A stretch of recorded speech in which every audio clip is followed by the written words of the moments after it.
So when you're white trash and you don't have a lot of money, you gotta get creative on the Tuesdays before your Wednesday and Thursday paydays. I cooked pasta Sunday, been eating that a lot.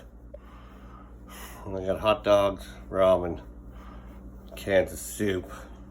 But my greatest thing ever, greatest appliance is the sandwich maker. So what I got here, I got hot dogs, but eating just hot dogs ain't that great. So I got mustard, mayo, cheese. I put some spaghetti sauce that I flavored like chili.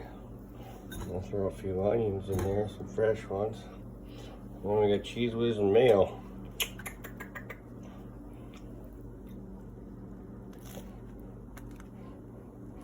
Now, I like the sandwich maker because I can get 3 hot dogs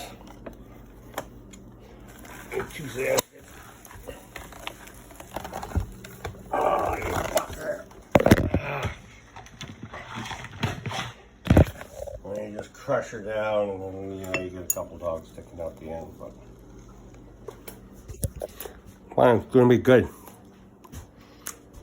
I'm making a lot of concentrates and edibles lately, so I'm kind of hungry. But I'm poor as fuck, so hot dog sandwich machine is the fucking way to go. Stay safe. Fuck it. Stay healthy. Stay on the fucking side.